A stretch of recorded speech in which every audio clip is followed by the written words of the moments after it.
Hi, my name is Israel Vasquitelli, and this is The Turntable, a roundtable discussion featuring entertainment and music business students, artists, and anyone with a vested interest in the music business. And today we have four amazing panelists. I want to introduce them. We have Mr. Giovanni Bertul, and he is the founder of Trap Cat, which is a concert promotions company.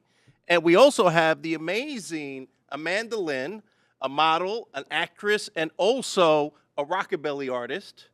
And we have Maria Garay, R&B and soul artist, and the phenomenal Jenny Morrison, both an educator, a musician, and also a music entrepreneur. So today's theme is working with venues as artists and booking shows. So let's go ahead and get to the first question.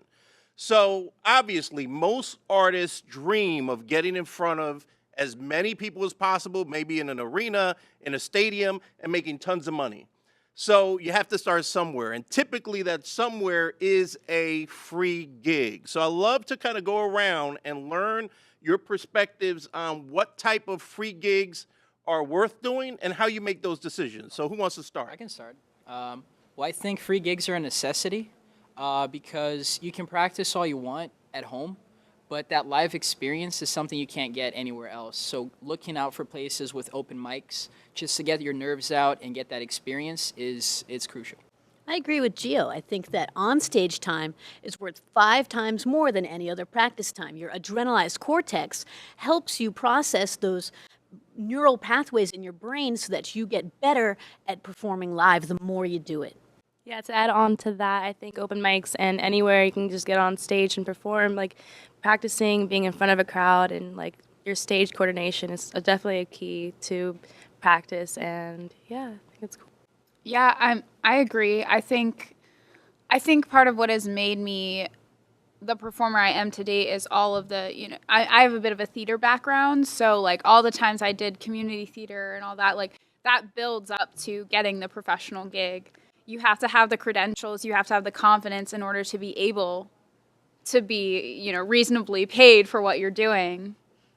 So let's talk about that for a moment. So obviously, you want opportunities. So you do the free gigs, and after a while, I would imagine there's a ceiling where you kind of have to start being selective about the type of gigs that you're playing. So we have open mics, we have Battle of the Bands, we have showcases, we have opportunities to open, although I think we all know there's also plenty of opportunities that are kind of built just to make money from the opening acts, right? So let's talk a little bit about maybe evaluating. How do you scrutinize which free shows to do? You've already done them, you kind of got your craft, locked in, you know what you're doing on stage, you have a solid set.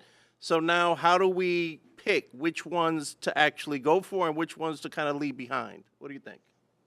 Well, I think it's important to be selective about the performances that you do from the very beginning. Even when it comes down to doing those initial free shows or the shows at dive bars or crummy clubs, be selective. Each show that you do is representative of you as an artist and as your brand. So I think it's very important that you're very selective from the beginning and you're very careful not to oversaturate your market. I agree. I think that you just have to have a clear goal in mind. So maybe your goal is to play a free gig, but get a lot of exposure because the headliner is a really big act. Or maybe you just want to make money to fund an album per se. So as long as you have a clear goal, there's no right or wrong answer really. Yeah, that's what I think. I agree with both what they said. The exposure, one thing, and like the scene, the setting, with the type of crowd that you're surrounding yourself with, and is that the type of image that you want as an artist? So I think that's really important as well. Yeah, I think you have to kind of gauge if whatever you're going out for has a value to you. Not just play a free show to play a free show, but okay, if you're not getting paid monetarily, what is it that you're getting out of doing that particular thing? And it goes back to what's your goal, Is it worth doing a opening for free for a group that you're hoping might decide to take you on tour and pay you later? Things like that. Indeed. So that's a great segue to, how do we, if it's not monetization, how do we get value out of these gigs? So if you guys don't mind maybe sharing some tips as to how you might make it worth your time and effort and your art to actually go out there, do a free show, but you're getting something in return.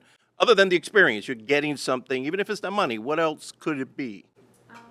Content, definitely. Filming your gigs is a great way. Just upload all that onto YouTube so people can see you, and you can get royalties or AdSense money from all those videos, and it piles up, and that can help fund future albums and EPs. I think collecting content for your artist is fantastic, or for you as a musician, just an absolute asset. But in addition to that, live performance is where you distribute your vibe, it's where you distribute your music, and it's where you distribute your merch. So sometimes, as we were talking about weighing the value that you can get out of each particular show, one of those is that you can recoup any investment that you've made into doing this performance, hopefully get it back in merch.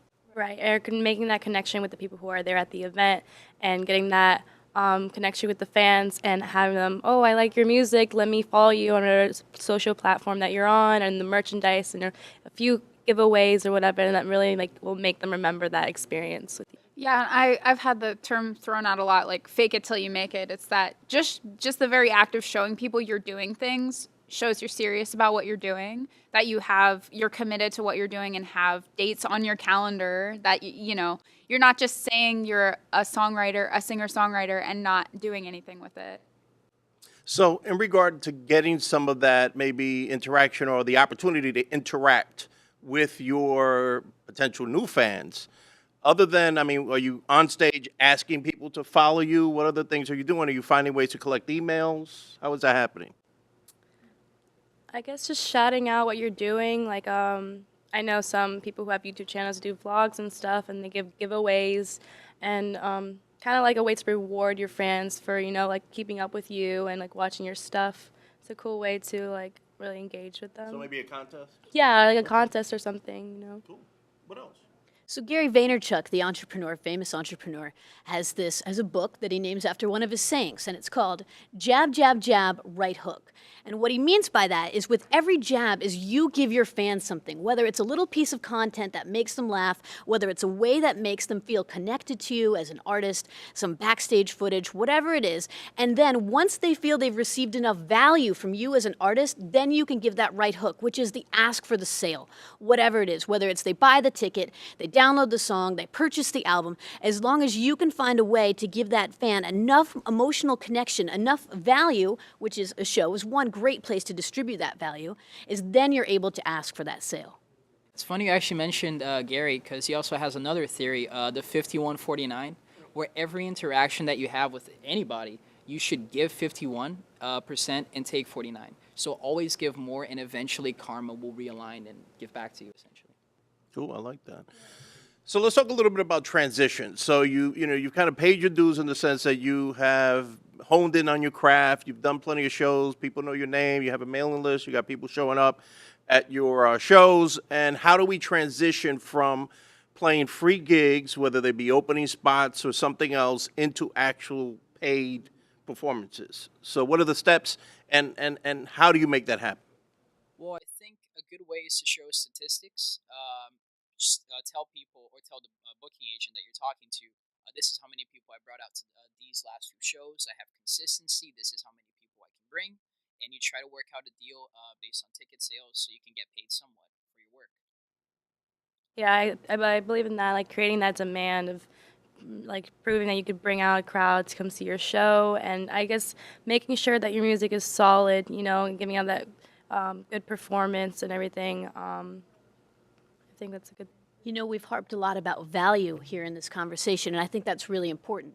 If you have something that you can give, whether it's plenty of people that will buy alcohol, right? Whatever it is that you can give, you have to be able to provide value to that venue, to that festival, to that talent buyer, in one way or another, in order for them to feel connected enough to say yes to you and always invite you back. Absolutely. Or you can take a different approach and throw your own events, where you can book yourself and other artists that you want to work with and pay yourself. No door is forever closed. Absolutely. Indeed. Love to learn a little bit about hurdles. So working with venues, and we could probably, those of us that have worked in various aspects of the business could probably write a book about hurdles and venues and promoters, but maybe we could keep it kind of lightweight and just dig into some of the more obvious things that you should be aware of that might come up when you're working with a venue or a promoter or maybe even booking your own gig? Yeah, you're gonna get a lot of, you're gonna get left on red a lot, and you're gonna have to keep emailing, calling, maybe even go to the venue to try and get booked and talk to people face to face, because that's a very good way. Because it's very hard to turn down someone if you're looking at them. If an email, there's no person behind it; it's just a screen. That's what I think about it. Yeah, I mean, I feel like that the biggest hurdle for me, you know, I'm kind of in all different aspects of the industry as an actor and musician, model, and the hardest part is just getting an answer at all. And no matter how many times you bug someone, sometimes they're just not going to answer. And for me, that's kind of the biggest struggle, is like, because you don't know why they're not responding. You don't know, did it go to their spam folder? So that to me that's a hurdle in a lot of ways. Just getting them to answer you one time back. Indeed. Speaking of that, I mean, what kind of tools do you recommend? So obviously we have a plethora of platforms online that cater to independent musicians. We have places like Sonic Bids, where you could create an EPK, or Reverb Nation, Bands in Town. What are your thoughts, or maybe what are your suggestions for tools to use to help bridge that gap between, just playing and playing to get paid? What do you folks think? Well, sorry. Go ahead, Gio. Well, I think that the number one thing you need to do first is to have a product, essentially a lot of songs. And once you have at least 15 songs that you can work with, then you can start thinking about creating an album, maybe releasing it through TuneCore, CD Baby, using those tools to get a nice distribution and get your music out there, essentially. I think as far as reaching the other person that you're trying to get a hold of, whether it's the talent buyer, my rule of thumb is always to email twice. If you don't hear back, call the third time. There's still a fine line between persistence and annoyance in the music industry, and it's great to be aware of that. Yeah, that's cool. You don't want to come off as annoying or anything, but being persistent and making sure that you make those connections and be able to perform in those places. Yeah, just keep talking to them. So what about, I would imagine clearly social media plays a big part in creating that digital footprint online. And someone's just not going to take your word for the fact that you're going to fill the house. They're going to do some research. So if you don't mind sharing a little bit about some of the things that you might include or you might be doing on your social media platforms to help tell that story for you when they go looking. Right. I create a lot of music and stuff, and I do a lot of music things online and everything. And I feel like people are, yeah, she can sing good or whatever, but it's like I feel like they don't really know who I am as a person. I feel like putting my personality, who I am, can also attract those fans and like to get me to know me on a personal level. So like I'll do starting out with blogs and vlogs and stuff where I'm recording kind of like a day in the life, and the people can actually get to know who I am and just do fun bits and stuff or like pranks, and like they get that kind of vibe from you where it's like, oh, okay, I think she's pretty cool or whatever.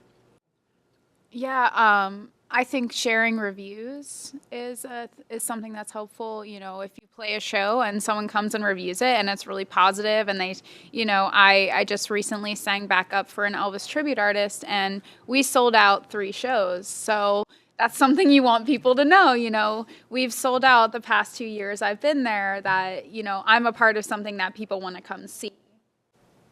Sometimes when we look at social media, we think of creating content.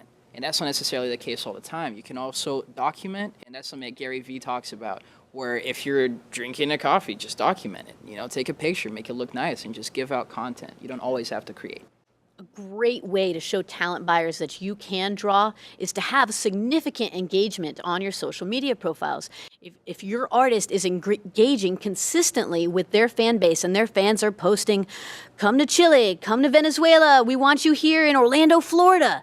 If they see that and it sees the artist interacting with their fan base, they'll know that, wow, this artist really does care and is building a fan base brick by brick.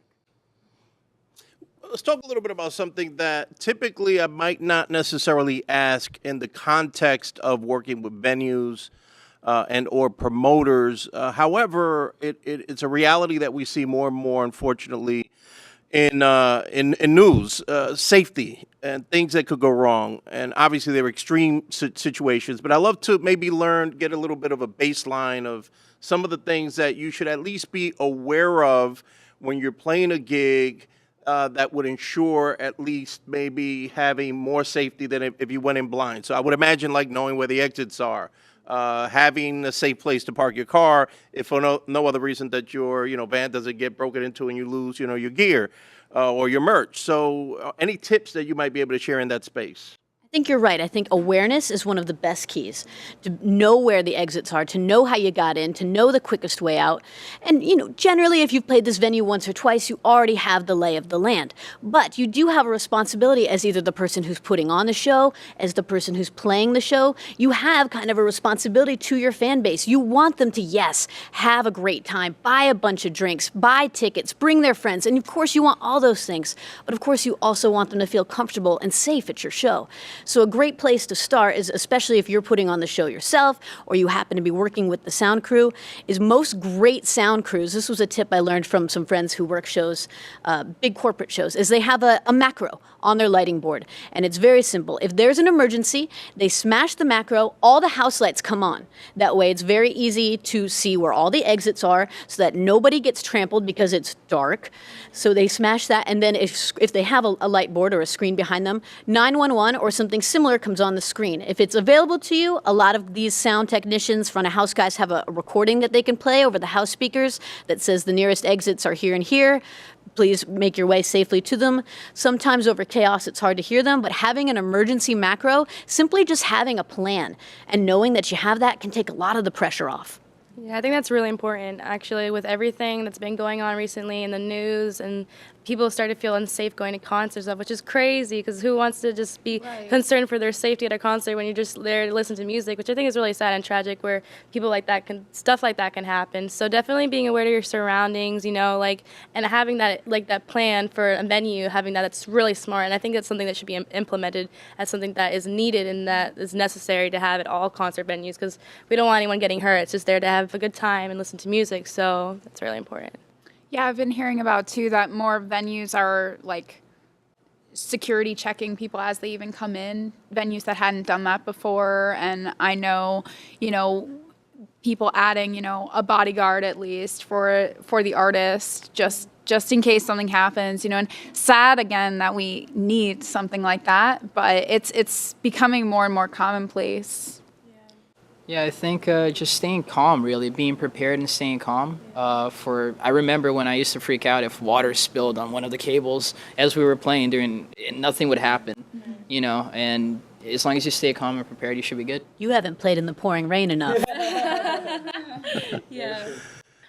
Safety for audience is one thing, and as well as for the artist itself, may she rest in peace, Christina Grimmie, who was here in Florida when she died, something like that you would never imagine to happen. So definitely security and checking of people's bags and stuff is really important, which I feel like a lot of venues sometimes tend to low-key skip and not really look in. So I think that's something they should really advance in doing and double making sure, because lives and stuff.